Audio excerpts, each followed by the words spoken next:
അയ്യ വണക്കം. തേങ്ങയുടക്കി സ്വാമി എന്ന് കുറേ നാളായിട്ട് ഇറാനോട് പറഞ്ഞുകൊണ്ടിരിക്കുകയാണ്. നമ്മളിത് അടിക്കാൻ പോകുന്നു, ഇപ്പം അടിക്കും, അടി തുടങ്ങി കഴിഞ്ഞു എന്നൊക്കെ പറയുന്നതല്ലാതെ ഇറാൻ അടിക്കുന്നില്ലല്ലോ ഇസ്രായേലിനെ എന്നാണ് പല ആൾക്കാരും ചോദിച്ചുകൊണ്ടിരിക്കുന്നത്. ഇറാൻ ഇസ്രായേലിനെ അടിക്കില്ല. കാരണം ഇറാനെ ചുരുട്ടിക്കൂട്ടി യൂറോപ്യൻ യൂണിയനിലെ രാജ്യങ്ങളും മുഴുവനും രംഗത്തെത്തിയിരിക്കുകയാണ്. ഇപ്പോൾ ഇസ്രായേലിന് സപ്പോർട്ടായിട്ട് രംഗത്തെത്തിയിരിക്കുന്നത് ജർമ്മനി, ഫ്രാൻസ്, ബ്രിട്ടൻ എന്നിങ്ങനെയുള്ള രാജ്യങ്ങളാണ്. ഇറാന് ശക്തമായിട്ടുള്ള താക്കീതാണ് ഇവർ കൊടുത്തിരിക്കുന്നത്. ഇറാനോട് ഇവർ പറഞ്ഞിരിക്കുന്നത്, ഇവിടെ എങ്ങാനും ഒരു ബോംബ് നിൻ്റെയൊക്കെ ഭാഗത്തുനിന്ന് പൊട്ടിയ പിന്നെ നിൻ്റെയൊക്കെ രാജ്യത്തിനെ ഈ ഭൂഖണ്ഡത്തിൽ നിന്ന് തൂത്തെറിയാൻ ഞങ്ങളായിരിക്കും മുന്നിലേക്ക് വരുന്നത് എന്നാണ് കൃത്യമായിട്ട് യൂറോപ്യൻ യൂണിയനിൽ ഈ മൂന്ന് രാജ്യങ്ങളും പറഞ്ഞിരിക്കുന്നത്. ആരോട്? ഇറാനോട്. എന്തായിരുന്നാലും ഇറാൻ അങ്ങനെയാണെങ്കിൽ നമുക്ക് കാണാമല്ലോ എന്ന് പറഞ്ഞ് തിരിഞ്ഞു നോക്കിയപ്പം ഒരൊറ്റ പ്രതിരോധ കൂട്ടാളി പോലും ഇറാൻ്റെ കൂടെ ഇല്ല. അതായത് ഗൾഫ് രാജ്യങ്ങളൊക്കെ ഞങ്ങളുടെ കൂടെ നിൽക്കും എന്ന് ഇറാൻ പ്രതീക്ഷിച്ചെങ്കിലും ഒരൊറ്റ ആൾ പോലും ഞങ്ങളുടെ കൂടെ നിൽക്കില്ല. എന്തിനു പറയുന്നു? സൗദി അറേബ്യ പോലും ഇസ്രായേലിനായിരിക്കും സപ്പോർട്ട് എന്നാണ് ഇറാന് കൃത്യമായിട്ട് മനസ്സിലായിട്ടുള്ള കാര്യം. അങ്ങനെ ഇറാൻ ഒരൊറ്റ പ്രതിരോധ കൂട്ടാളി പോലും ഇല്ലാതിരിക്കുന്ന സമയത്താണ് എന്നാൽ പിന്നെ നമുക്ക് ലെബനനിലെ ഹിസ്ബുള്ളയെ പിടിക്കാം എന്ന് പറഞ്ഞ് ലെബനിലോട്ട് കുറ്റിയും പറിച്ചു നിന്നത്. ലെബനിലോട്ട് കുറ്റിയും പറിച്ചു നിന്നപ്പോൾ ബെയ്റൂട്ടിലാണല്ലോ ഈ ഹിസ്ബുള്ളയുടെ ആസ്ഥാനം എന്ന് പറയുന്നത്. ഇസ്രായേൽ എന്ത് ചെയ്തു? ഇസ്രായേൽ ഈ ലെബനനിലെ അതിർത്തികളൊക്കെ അടച്ചു. ഈ അതിർത്തികൾ അടയ്ക്കുമ്പോൾ അവിടെ ഒരു സൈറൻ മുഴങ്ങും. ആ ഒരു സൈറൻ ഇങ്ങനെ മുഴങ്ങുമ്പോൾ അതിൻ്റെ അർത്ഥം എന്ന് പറഞ്ഞാൽ ഇവിടെ നിന്ന് ആൾക്കാരൊക്കെ ഒഴിഞ്ഞു പൊക്കോ, നമ്മളിവിടെ അറ്റാക്ക് ചെയ്യാൻ പോവുകയാണെന്ന്. അങ്ങനെ ലെബനനിലെ സൈറനൊക്കെ മുഴക്കി 5-6 മിസൈൽ അങ്ങോട്ടേക്ക് എടുത്തിട്ട് ഈ 5-6 മിസൈൽ അവിടെ വന്ന് വീണപ്പോൾ തന്നെ ഹിസ്ബുള്ളമാരെല്ലാം വരണ്ടും. ഈ ഹിസ്ബുള്ളമാർ അവന്മാരുടെ ബെയ്റൂട്ടിലെ ഞങ്ങൾ ഇന്നലെ പോയി എന്ന് പറഞ്ഞിട്ട് ഈ മാസം ആദ്യം തന്നെ ബെയ്റൂട്ടിലെ ഹെഡ് ക്വാർട്ടേഴ്സ് മുഴുവനും അവന്മാർ ഒഴിഞ്ഞ് എങ്ങോട്ടെന്നില്ലാതെ ചെതറി ഓടിത്തള്ളി എന്നാണ് അറിയാനായിട്ട് സാധിക്കുന്നത്.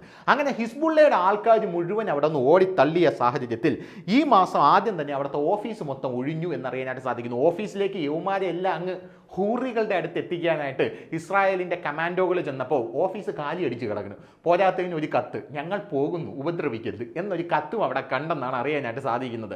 ഇത് ഒഴിഞ്ഞു പോകാനായിട്ട് വേറൊരു പ്രധാനപ്പെട്ട കാരണമുണ്ട്. കാരണം ഹസൻ നസറുള്ള എന്ന് പറയുന്ന ഇവന്മാരുടെ ഒരു കമാൻഡൻ്റ് ഉണ്ട്. ഇവനാണ് ഇറാൻ്റെ കൂടെ ഞങ്ങളുണ്ട് കൂടെ എന്ന് പറഞ്ഞ് ഫ്രണ്ടിൽ കയറുന്നത്. ആടി വരുന്നു എന്ന് കണ്ടത് ഇവൻ കൂടും കുടുക്കി എടുത്തുകൊണ്ട് ഓടിക്കളഞ്ഞു. പോരാത്തതിന് ഹസൻ നസറുള്ള ഓടാനായിട്ടുള്ള പ്രധാനപ്പെട്ട കാരണം ഫൗദ് ഷുക്കർ എന്ന് പറയുന്ന ഹിസ്ബുള്ളയുടെ സൈനിക തലവനുണ്ട്. ഈ ഫൗദ് ഷുക്കറാണ് ആദ്യം അടിക്കാനായിട്ട് ചാടി ഇറങ്ങിയത്. ഇസ്രായേൽ അവൻ്റെ ആസനത്തിൽ കൂടെ കുന്തം കെട്ടി അവനെ നേരെ അങ്ങോട്ട് ഹൂറികളുടെ അടുത്തേക്ക് പറഞ്ഞയച്ചു. ഇത് കണ്ടപ്പോൾ യൗമാരുടെ എല്ലാവരുടെയും കിളിപോയി. നമ്മുടെ ബാഹുബലിയിൽ സെക്കൻഡ് ഹാഫിൽ കാലകേയന്മാർ വരുമ്പോൾ കാലകേയൻ്റെ തലവനെ പിടിച്ചു കഴിഞ്ഞാൽ യൗമാർ മൊത്തം ചെതറി ഓടും എന്ന് പറയുന്നത് പോലെയാണ് ഈ ഷുക്കറിനെ പെട്ടി അടിച്ച് പൊട്ടിച്ച് ഷുക്കറിൻ്റെ മൃതദേഹം നേരെ എടുത്ത് എല്ലാവരെയും കാണിച്ചു. അതോടുകൂടി ഹിസ്ബുള്ളയുടെ വിപ്ലവ വീര്യം ചോർന്നു പോയി. എന്ത് പറ്റി? വിപ്ലവ വീര്യം ചോർന്നു പോയോ എന്ന് ചോദിച്ചപ്പം അങ്ങനെ ചോർന്നു പോയാൽ തടയാനായിട്ട് അടിയിലൊന്നും ഇട്ടിട്ടില്ല എന്ന് പറയുകയായിരുന്നു. അതുകൊണ്ടാണ് ഞങ്ങൾ ഓടിത്തള്ളിയത് എന്നാണ് യൗമാർ പറഞ്ഞുകൊണ്ടിരിക്കുന്നത്. പോരാത്തതിന് ഇറാന് മുന്നറിയിപ്പുമായി ബ്രിട്ടനും ഫ്രാൻസും ജർമ്മനിയും എത്തിയെന്ന് ഞാൻ പറഞ്ഞല്ലോ. ഇതിന് പിന്നാലെ അമേരിക്ക ഒരു വലിയ നീക്കം നടത്തിയിട്ടുണ്ട്. അമേരിക്കയുടെ ലോയ്ഡ് ഓസ്റ്റിൻ എന്ന് പറയുന്ന അമേരിക്കൻ പ്രതിരോധ സെക്രട്ടറി അഥവാ അമേരിക്കൻ ഡിഫൻസ് സെക്രട്ടറി പറഞ്ഞിരിക്കുന്നത്, അടി തുടങ്ങിയാൽ ആദ്യത്തെ അടി നടയടിയായിട്ട് നിങ്ങൾക്ക് തന്നെ കിട്ടും. ആ അടി നിങ്ങൾക്ക് കിട്ടുമ്പം ഇറാൻ യുദ്ധം ഓർമ്മയുണ്ടല്ലോ, അതിൻ്റെ ക്ഷീണം ഇതുവരെ മാറിയില്ലല്ലോ. അതുകൊണ്ട് ആദ്യത്തെ നടയടിയിൽ തന്നെ മൊത്തത്തിൽ അടിച്ചു പോകാനുള്ള സാധ്യതയുണ്ട്. അങ്ങനെ ഫ്യൂസ് ഊരുണ്ടെങ്കിൽ മിണ്ടാതിരുന്നു എന്നാണ് ലോയ്ഡ് ഓസ്റ്റിൻ പറഞ്ഞിരിക്കുന്നത്. പോരാത്തതിന് ഈ പശ്ചിമ ഏഷ്യയിൽ സമാധാനം സ്ഥാപിക്കാനും ഇസ്രായേലിനെ സഹായിക്കാനുമായിട്ട് മിസൈലുകൾ വഹിച്ചുകൊണ്ടുള്ള അന്തർവാഹിനികൾ അഥവാ സബ്മെറൈനുകൾ ആ യുദ്ധമുഖത്തോട്ട് നീങ്ങട്ടെ എന്നാണ് അമേരിക്ക പറഞ്ഞിരിക്കുന്നത്. അങ്ങനെ ഇസ്രായേലിന് ചുറ്റും അമേരിക്ക ഒരു പ്രതിരോധം തീർത്തിരിക്കുകയാണ്. ഇസ്രായേലിനെ അടിക്കാൻ പറ്റുന്ന സകല രാജ്യങ്ങളെയും അടിക്കാനായിട്ട്. ഇസ്രായേലിനെ അടിക്കാൻ ഇറാൻ കരുതി വെച്ചിരിക്കുന്നത് നമ്മുടെ താഴെ കിടക്കുന്ന പാലസ്തീൻ്റെ ഹമാസാണ്. ഹമാസ് ഉണ്ടായിരുന്നു, ഹമാസിനെ അവിടെ വളർത്തി. അതിൻ്റെ അപ്പുറം യമനിൽ കിടക്കുന്ന ഹൂതികളെ വളർത്തി. അതിൻ്റെ ആ മുകളിൽ ലെബനനിൽ കിടക്കുന്ന ഹിസ്ബുള്ളയുണ്ട്, യൗമാരെ എല്ലാം വളർത്തി. അങ്ങനെ വളർത്തിക്കൊണ്ട് വന്നപ്പോഴാണ് ഹമാസിൻ്റെ തലവനായിട്ടുള്ള ഇസ്മയിൽ ഹനിയയെ ഇറാനിലെ 3 ലെയർ സെക്യൂരിറ്റി ഭേദിച്ച് മൊസാദ് അടിച്ച് കീറിയത്. അങ്ങനെ 3 ലെയർ സെക്യൂരിറ്റി ഭേദിച്ച് ഇസ്രായേലിലെ മൊസാദ് ഇസ്മയിൽ ഹനിയെ അടിച്ച് കീറിയപ്പോൾ ഇസ്മയിൽ ഹനിയെ പോണെങ്കിൽ പോട്ടടാ, നമുക്ക് വേറെയും തലവന്മാരുണ്ടെന്ന് പറഞ്ഞ് യഹിയ സിൻവാർ എന്ന് പറഞ്ഞൊരു തന്നെ കൊണ്ടുവന്നു. അവനാണെങ്കിൽ ഇപ്പോൾ ബംഗറിൽ നിന്ന് വെളിയിറങ്ങാൻ സമയമില്ല. ബംഗറിൽ നിന്ന് വെളിയിറങ്ങിക്കഴിഞ്ഞാൽ അവൻ്റെ തലയിൽ ഉണ്ട കയറും. അങ്ങനെ മണ്ടയിൽ ഉണ്ട കയറാതിരിക്കാനായിട്ട് ബംഗറിൽ നിന്ന് പുറത്തിറങ്ങിയാലല്ലേ എന്തെങ്കിലും ചർച്ചകളൊക്കെ നടത്താൻ പറ്റൂ. എന്തിനും മര്യാദ കാണിച്ചിടേ, ഒരു മര്യാദ കാണിക്കും എന്നാണ് ഇവരൊക്കെ പറഞ്ഞിരിക്കുന്നത്.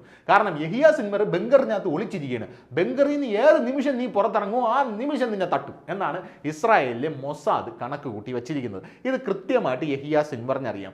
അതുകൊണ്ട് തന്നെ ഹമാസ് ഭീകരന്മാരെല്ലാം ഇപ്പൊ പേടിച്ചു പലായനം ചെയ്യുന്നു എന്നും പല മാധ്യമങ്ങളും റിപ്പോർട്ട് ചെയ്യുന്നുണ്ട്. ലബനീസ് മാധ്യമം ഹിസ്ബുള്ളയുടെ കാര്യമാണ് പറയുന്നത്.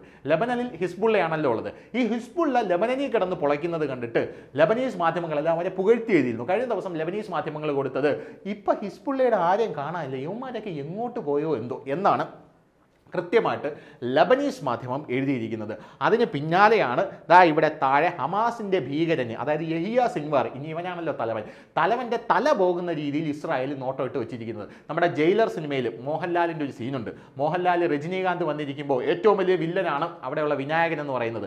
വിനായകനെ ക്ലോസ് റേഞ്ചിൽ നിർത്തിയിരിക്കും. എന്നിട്ട് രജനീകാന്തിനോട് ചോദിക്കും, ഇവൻ വെളിയിറങ്ങി ഇവനെ ഇപ്പൊ തട്ടും, ഇപ്പൊ തട്ടട്ടെ എന്ന് ചോദിക്കുന്ന ഒരു സീനുണ്ട്. അതുപോലെയാണ് ഇസ്രായേൽ യഹിയ സിൻവാറിനെ കൃത്യമായിട്ട് തോക്കിൻ മുലയിൽ നിർത്തിയിരിക്കുന്നത് എന്നാണ് അറിയാനായിട്ട് സാധിക്കുന്നത്. ഇനി ഹൂതികളുടെ കാര്യം, അതായത് യമനിലൊരു ടീമുണ്ട് ഹൂതികൾ എന്ന് പറഞ്ഞ്, ഇവന്മാരെ അമേരിക്ക അടിച്ചുറക്കി. അതായത് ഇസ്രായേൽ ലെബനിലേക്ക് മെസ്സേജ് അയച്ച് കളിക്കുന്ന ആ സമയത്ത് ഹൂതികളുടെ മേർക്കായിരുന്നു അമേരിക്ക കുതിര കയറിക്കൊണ്ടിരുന്നത്. അങ്ങനെ ഹൂതികളെ മൊത്തം അടിച്ച് കീറി അവിടെ മൊത്തം ക്ലീൻ ആക്കുന്ന ഡ്യൂട്ടി ഞാൻ ഏറ്റെടുത്തോളാം എന്ന് പറഞ്ഞ് അമേരിക്ക കൃത്യമായി രംഗത്തെത്തിയിട്ടുണ്ട്. പോരാത്തതിന് അമേരിക്കയുടെ മിസൈൽ അന്തർവാഹിനികൾ കൃത്യമായിട്ട് ഈ മേഖലയിൽ തമ്പടിച്ച് റോന്തു ചുറ്റുന്നുണ്ട് എന്നും അറിയാനായിട്ട് സാധിക്കുന്നുണ്ട്. ഇനി അടുത്തതായിട്ടുള്ള പ്രധാനമായിട്ടുള്ള കാര്യം, എബ്രഹാം ലിങ്കൺ എന്ന് പറയുന്ന അമേരിക്കയുടെ ഏറ്റവും സൊഫിസ്റ്റിക്കേറ്റഡ് ആയിട്ടുള്ള വിമാനവാഹിനി കപ്പൽ ഒരു യുദ്ധമുണ്ടായാൽ അല്ലെങ്കിൽ യുദ്ധത്തിനായിട്ട് ഇറാൻ ഒന്ന് ശ്രമിച്ചാൽ ഇറാന്റെ മുകളിൽ ചറ പറന്ന് തീമഴ പെയ്യിക്കാനായിട്ട് എബ്രഹാം ലിങ്കൺ എന്ന് പറയുന്ന അമേരിക്കയുടെ സൊഫിസ്റ്റിക്കേറ്റഡ് ആയിട്ടുള്ള വിമാനവാഹിനി കപ്പലും ആ മേഖലയിൽ എത്തിയിട്ടുണ്ട്. അങ്ങോട്ടേക്ക് ചലിച്ചോ എന്നാണ് ഞാൻ നേരത്തെ പറഞ്ഞ ലോയ്ഡ് ഓസ്റ്റിൻ പറഞ്ഞിരിക്കുന്നത്. അങ്ങനെ അതും അവിടെ എത്തിച്ചേർന്നിട്ടുണ്ട് എന്നാണ് അറിയാനായിട്ട് സാധിക്കുന്നത്. കൂടാതെ Germany, France, Britain, Saudi Arabia, എന്തിനു പറയുന്നു അമേരിക്ക, ഈ 5 രാജ്യങ്ങളും യൂറോപ്യൻ യൂണിയൻ മുഴുവനും, കൂട്ടത്തിൽ ഇന്ത്യ ഉണ്ട് കേട്ടോ, അത് വേറെ കാര്യം. നമ്മളെല്ലാം അടികൂടുള്ള പണിയാണ്. നമ്മൾ ഈ ആയുധങ്ങൾ കൊടുക്കും ഇസ്രായേലിന്, അടിച്ചോ എന്ന് പറഞ്ഞ് ഇസ്രായേലിന് ആയുധങ്ങൾ കൊടുക്കും. എന്നിട്ട് നമ്മൾ പറയും ആയുധോ നമ്മളോ എപ്പോൾ കൊടുത്തു, നമുക്ക് നമ്മുടെ രാജ്യത്തിൻ്റെ കാര്യങ്ങൾ സംരക്ഷിച്ചാൽ മതിയല്ലോ, നമ്മൾ ആയുധം വയ്ക്കും. നമ്മളങ്ങനെ ഇസ്രായേലിന് പെട്ടിക്കണക്കിന് ആയുധങ്ങളാണ് കൊടുത്തുകൊണ്ടിരിക്കുന്നത്, ഇനി കൊടുക്കാനും പോകുന്നത്. അങ്ങനത്തെ സാഹചര്യമാണ്. അങ്ങനെ ഇസ്രായേലിനെ തൊടണമെങ്കിൽ ഇനി ഇവർ എല്ലാം തൊടേണ്ട ഒരു സാഹചര്യമുണ്ട് എന്നുള്ളതാണ് വേറൊരു കാരണം. ഇതാണ് യഥാർത്ഥത്തിലുള്ള സ്ട്രാറ്റജിക് വാർ എന്ന് പറയുന്നത്. ഇസ്രായേലിനെ ഇനി ഇറാൻ ഒരു ചുക്കും ചെയ്യാൻ പറ്റില്ല. ഇത് കണ്ടുകൊണ്ട് ഇറാന്റെ പ്രസിഡന്റ് ഇറാന്റെ പരമോന്നത നേതാവിനോട്ട് ഓടിച്ചെന്ന് കരഞ്ഞുകൊണ്ട് പറഞ്ഞിരിക്കുന്നത്, നമുക്കൊരു കാര്യം ചെയ്യാം, നമുക്ക് കണ്ടം വഴി ഓടാം, അല്ലെങ്കിൽ നമുക്ക് കായൽ വഴി ഓടാം, എന്തായാലും യുദ്ധം ഇനി നടക്കൂല എന്നാണ് മനസ്സിലാക്കാനായിട്ട് സാധിക്കുന്നത്. അതായത് യുദ്ധം ചെയ്യരുത്, ചെയ്തു കഴിഞ്ഞാൽ ഇറാൻ നാമാവിശേഷമായി പോകും എന്നാണ് അവിടെയുള്ള പ്രസിഡന്റ് അവിടെയുള്ള പരമോന്നത നേതാവിനോട് പറഞ്ഞിരിക്കുന്നത്. ഇങ്ങനൊരു റിപ്പോർട്ടും പുറത്തു വരുന്നുണ്ട്. അതുകൊണ്ട് ഇറാൻ യുദ്ധം ചെയ്യാനുള്ള യാതൊരുവിധ സാധ്യതയുമില്ല. പിന്നെ ഇറാനിൽ മൊസാദ് തമ്പടിക്കുന്നുണ്ട് എന്ന് ഇറാന് കൃത്യമായിട്ടുള്ള റിപ്പോർട്ട് കിട്ടിയിട്ടുണ്ട്. ഈ മൊസാദിൻ്റെ ഒരു പ്രത്യേകതയുണ്ട്. മൊസാദ് എന്ന് പറഞ്ഞാൽ ഏതെങ്കിലും ഒരു രാജ്യത്ത് വന്ന് തമ്പടിച്ചു കഴിഞ്ഞാൽ അവിടെ മൊസാദ് ഉണ്ടെന്നേ ആർക്കും അറിയാൻ പറ്റില്ല. ചിലപ്പോൾ പ്രസിഡന്റിൻ്റെ അടുത്ത് നിൽക്കുന്നത് ഒരു മൊസാദിൻ്റെ ചാരനായിരിക്കും. പ്രസിഡന്റ് ഇവിടെ മിസൈലിൻ്റെ കരാർ ഒപ്പിട്ടുകൊണ്ടിരിക്കുമ്പോഴായിരിക്കും അവ അടുത്തുനിന്ന് നോക്കിക്കൊണ്ടിരിക്കുന്നത്. അതുപോലും അറിയാൻ പറ്റില്ല. അതുകൊണ്ട് ഇസ്മയിൽ ഹനിയയുടെ 3 ലെയർ സെക്യൂരിറ്റി ഭേദിച്ച് ഇറാനിൽ കയറി ഇസ്മയിൽ ഹനിയെ തട്ടിക്കളഞ്ഞവന്മാരാണ്. ഇവന്മാർ ഇതിനകത്ത് മുഴുവനുമുണ്ട്. അതായത് മൊസാദിൻ്റെ ചാരന്മാർ ഇതിനകത്ത് മുഴുവനുമുണ്ട്. കൃത്യമായിട്ട് ഇറാൻ എന്തൊക്കെയാണ് നീക്കങ്ങൾ നടത്തുന്നത് എന്ന് ഇസ്രായേലിന് മൊസാദ് വിവരങ്ങൾ നൽകുന്നുണ്ട് എന്ന വലിയൊരു സംശയം ഇറാനുണ്ട്. അതുകൊണ്ട് ആ ഒരു സാഹചര്യത്തിൽ ഈ പഴഞ്ചൻ മറ്റതും മറിച്ചതൊക്കെ കൊണ്ട് യുദ്ധം ചെയ്യാനായിട്ട് പോയി കഴിഞ്ഞാൽ അവന്മാർ അണ്ണാക്കിൽ അടിച്ചു തരും മറ്റേ വലിയ മിസൈലൊക്കെ കൊണ്ട്. അതുകൊണ്ട് നമുക്കൊരു കാര്യം ചെയ്യാം, നമുക്ക് മിണ്ടായിരിക്കുക എന്നാണ് ഇറാൻ്റെ പരമോന്നത നേതാവിനോട് അവിടെയുള്ള പ്രസിഡന്റ് പറഞ്ഞിരിക്കുന്നത്. അതുകൊണ്ട് ഇപ്പം യുദ്ധത്തിന് വേണ്ട, ഇനി യുദ്ധം നാളെ ചെയ്യാം. അമർ അക്ബർ അന്തോണിയിൽ നമ്മുടെ പൃഥ്വിരാജ് പറയും പോലെ പ്രതികാരം നാളെ ചെയ്താൽ മതി എന്ന് പറയുന്നത് പോലെ യുദ്ധം നാളെയും ചെയ്യാമല്ലോ, പക്ഷേ ഇപ്പം നമുക്ക് നിലനിൽപ്പാണല്ലോ പ്രധാനം. അതുകൊണ്ട് ഈ യുദ്ധമുഖത്ത് നിന്നും നമ്മൾ പിന്മാറുന്നു എന്നുള്ളൊരു രീതിയിലേക്ക് കാര്യങ്ങൾ എത്തിയിട്ടുണ്ട്. പിന്മാറിയില്ലെങ്കിൽ പിന്മാറ്റിക്കും എന്നുള്ളതാണ് അമേരിക്ക പറഞ്ഞുകൊണ്ടിരിക്കുന്നത്. ഇസ്രായേലിന് ഇനി പ്രത്യേകിച്ചൊന്നും ചെയ്യേണ്ടതായിട്ടുള്ള ആവശ്യമില്ല. ചുറ്റും കിടക്കുന്നവന്മാരെല്ലാം അടിച്ചുറക്കാനായിട്ട് അമേരിക്ക അടക്കമുള്ള, ഫ്രാൻസ് അടക്കമുള്ള, ജർമ്മനി അടക്കമുള്ള, ബ്രിട്ടൻ അടക്കമുള്ള രാജ്യങ്ങൾ ഇവർക്ക് ചുറ്റും അണിനിരക്കുന്ന കാഴ്ചയാണ് നമുക്ക് കാണാനായിട്ട് സാധിക്കുന്നത്. ഇസ്രായേലിന് ഒരു കവചം തീർത്തുകൊണ്ട് അണിനിരക്കുന്ന കാഴ്ചയാണ് നമുക്ക് കാണാനായിട്ട് സാധിക്കുന്നത്. ഇതോടുകൂടി ഇറാൻ വരണ്ടു എന്നുള്ള കാര്യത്തിൽ യാതൊരുവിധ സംശയവുമില്ല. ഇങ്ങനെയാണ് യഥാർത്ഥത്തിൽ ഒരു യുദ്ധം, അതായത് ഒരു യുദ്ധം നമ്മളിപ്പോൾ ചെയ്യുമെന്ന് പറയുന്നത് എങ്ങനെയാണ് നിർത്തുന്നത് എന്നുള്ളതിൻ്റെ വ്യക്തമായിട്ടുള്ളൊരു ഉദാഹരണമാണ് ഞാൻ പറഞ്ഞത്. ഇങ്ങനെയാണ് ഇസ്രായേൽ കാര്യങ്ങളെ ഡീല് ചെയ്യുന്നത്, ടാക്കിൾ ചെയ്യുന്നത്. ഇസ്രായേലിന് സപ്പോർട്ടുമായി എല്ലാവരും കൂടെയുണ്ട്. ഇനി ഇറാൻ ഒരു മെസൈൽ പോലും ടെൽ അവീവിലോട്ട് അയക്കാൻ പറ്റില്ല. ഇസ്മയിൽ ഹനിയെ അകത്ത് കയറി വധിച്ചപ്പോൾ വലിയ രീതിയിലുള്ള അഭിമാനക്ഷതം ഇറാൻ ഉണ്ടായിട്ടുണ്ട്. ആ അഭിമാനക്ഷതം ഒന്ന് മാറ്റിയെടുക്കാൻ, ജനങ്ങളെ മുമ്പിൽ ഒന്ന് പിടിച്ചു നീക്കാൻ എന്ത് ചെയ്യൂടെ എന്ന് ആലോചിച്ചിരിക്കുമ്പോഴാണ് ഒരു യുദ്ധത്തിന് വേണമെങ്കിൽ ഒന്ന് പറയാല്ലേ, അങ്ങനെയാണെങ്കിൽ യുദ്ധം തുടങ്ങട്ടെ എന്ന് പറഞ്ഞതാണ്. അല്ലെങ്കിൽ ഒരു 2-3 മെസ്സേജ് ഇസ്രായേലിലോട്ട് അയച്ചെങ്കിലും നമ്മൾ 2-3 മെസ്സേജ് അയച്ചു. പക്ഷേ ഇസ്രായേൽ അത് അയൺ ഡോം വെച്ച് കൃത്യമായിട്ട് അതിനെ തടുക്കും. ഇസ്രായേൽ അയൺ ഡോം സംവിധാനമുണ്ട്. മുകളിൽ കൂടെ വരുന്ന മെസ്സേജുകളെല്ലാം കൃത്യമായിട്ട് അവർക്ക് തടയാനായിട്ട് പറ്റും. അതിനൊരു വീഴ്ച പറ്റിയത് ഹമാസ് അങ്ങോട്ടേക്ക് മെസ്സേജ് അയച്ചപ്പോഴാണ്. ഹമാസിൻ്റെ ഒരു പ്രത്യേകത എന്ന് പറഞ്ഞാൽ ഹമാസ് ഒരേ സമയം 100-150-1000 മെസ്സേജുകൾ ഒരുമിച്ച് അങ്ങോട്ട് അയക്കും. അങ്ങനെ അയക്കുമ്പോൾ അയൺ ഡോം ഒന്ന് വേർക്കും എന്നുള്ള കാര്യത്തിൽ തർക്കമില്ല. പക്ഷേ അതിനുശേഷം നടന്നത് എന്താണെന്ന് നമുക്ക് എല്ലാവർക്കും അറിയാം. ഗാസയൊക്കെ ഇപ്പം തൂത്തെറിഞ്ഞു.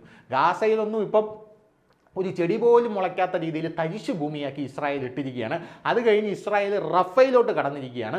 അമേരിക്ക പറഞ്ഞിട്ട് പോലും ഇസ്രായേൽ കേൾക്കുന്നില്ല. ഇവന്മാരെ മൊത്തം തൂത്തെറിഞ്ഞിട്ട് മാത്രമേ ഞങ്ങൾ നിർത്തുകയുള്ളൂ എന്നാണ് പറഞ്ഞിരിക്കുന്നത്. അപ്പോൾ റഫാക്കാരന്മാർ ഈജിപ്തിൻ്റെ അടുത്ത് വലിയ രീതിയിലുള്ള അഭയം ചോദിച്ചു. ഈജിപ്ത് പറഞ്ഞു ഇവിടെ കയറ്റാൻ പറ്റൂല മക്കളെ എന്നും. അതായത് പാലസ്തീൻ ജനതയ്ക്ക് വേണ്ടി ഇവിടെയുള്ള കമ്പി കുങ്ങി സുഡാപ്പികളെല്ലാം കിടന്ന് നിലവിളിക്കുന്നുണ്ട്. അതേസമയം പാലസ്തീൻ ജനതയ്ക്ക് ഒരു ഐക്യദാർഢ്യവും പ്രഖ്യാപിക്കാത്ത സൗദി അറേബ്യ തലതൊട്ടപ്പൻ്റെ രാജ്യമാണ്. ആ സൗദി അറേബ്യ സൈഡിൽ ഇസ്രായേലിനെ അടിയിൽ കൂടെ സപ്പോർട്ട് ചെയ്തുകൊണ്ട് നിൽപ്പുണ്ട്. ഈജിപ്റ്റ് ഞങ്ങൾ പാലസ്തീൻ്റെ കൂടെയാണ് എന്ന് പറഞ്ഞെങ്കിലും നൈസായിട്ട് റഫയുടെ അതിർത്തി മാന്താനായിട്ട് ഈജിപ്റ്റ് തുടങ്ങിയിട്ടുണ്ട് എന്നും അറിയാനായിട്ട് സാധിക്കുന്നു. അങ്ങനെ അടപടലം ഇസ്രായേലിന് നേരെ വരുന്ന സകല ആൾക്കാരെയും തീർത്തുകൊണ്ട്, അത് പൊളിറ്റിക്കലായിട്ടായിരുന്നാലും യുദ്ധപരമായിട്ടായിരുന്നാലും സ്ട്രാറ്റജിക് ആയിട്ടായിരുന്നാലും എല്ലാവരെയും തീർത്തുകൊണ്ട് ഇസ്രായേൽ മുന്നേറുന്ന കാഴ്ചയാണ് നമുക്ക് കാണാനായിട്ട് സാധിക്കുന്നത്. അപ്പോൾ ഇനി യുദ്ധം വരും എന്ന് പറഞ്ഞ് പേടിക്കേണ്ട. യുദ്ധം വരാനുള്ള സാധ്യത ഒരു 90% ഒഴിഞ്ഞു കഴിഞ്ഞു എന്നാണ് അറിയാനായിട്ട് സാധിക്കുന്നത്. ഇനി അതും മീറി ഇറാൻ എന്തെങ്കിലും ഒരു മൂവ് അവിടെ നടത്തിയാൽ മാത്രമേ ഉള്ളൂ. അങ്ങനെ നടത്തിയാൽ പിന്നെ ഇറാൻ എന്ന് പറയുന്ന രാജ്യം ഈ ഏഷ്യ ഭൂഖണ്ഡത്തിൽ ഉണ്ടാകുമോ എന്നുള്ളത് നമ്മൾ കണ്ടു തന്നെ അറിയണം. പക്ഷേ കൂടുതൽ വാർത്തകളും വിശേഷങ്ങളും നിങ്ങളിലേക്ക് എത്താൻ ABC മലയാളം സബ്സ്ക്രൈബ് ചെയ്യുക, ബെൽ ബട്ടണും അമർത്തുക.